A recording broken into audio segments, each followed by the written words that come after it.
Greetings, your friendly neighborhood Doug here, and I have a simple yet complicated question, and that is this.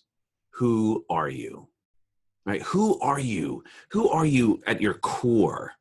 And we talk about the three pillars of transformation: state, strategy, and story. And if you think about it, the story, you are the writer, the director, and most importantly, the star of your warrior's journey, of your epic journey. And how we identify ourselves is going to be the character, right? And it gets into a little bit of the esotericness bit here if we think of it that we're just making it up anyway, like if it's all an illusion and we're making up a character.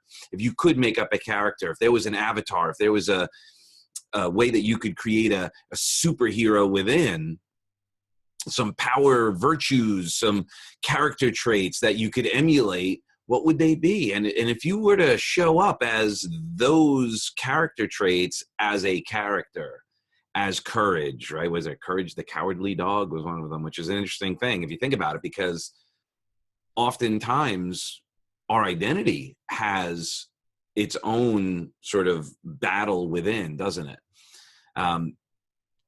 One of the things you may want to look into is that dialogue that you and I have, the I am statements. You know, there's a thing in the good book, the I am, right? God is I am. And if you were to dig a lot deeper into who you believed you are and how you know, what are some of the rules, the criteria through which you create that character? And one of the real basic concepts here are people who, I don't know, I used to smoke cigarettes many moons ago, and I ultimately made the decision that I am no longer a smoker, right? Because smokers smoke, right? That's what smokers do. Smokers smoke. Non-smokers don't smoke.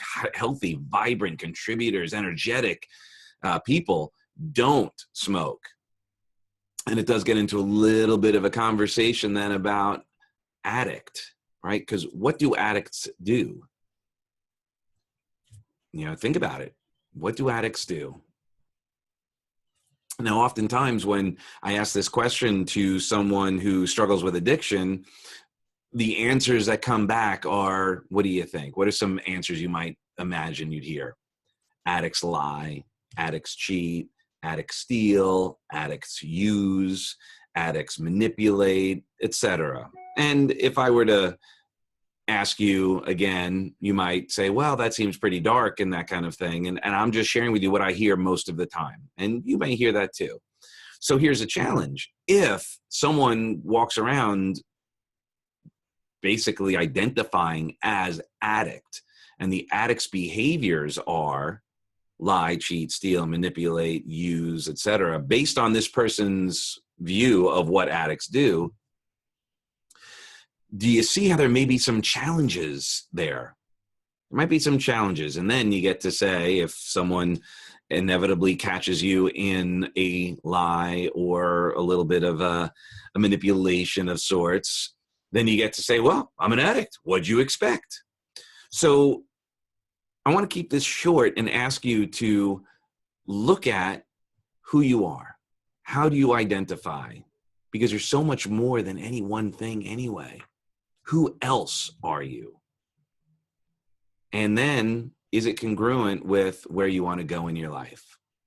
Is that the character trait? Is that who you dig deep? Is that going to support you in getting you to your ultimate outcome or hold you back? Are you an extraordinary father, contributor, mother, lover, whatever? Or are you a procrastinator, a failure, a loser?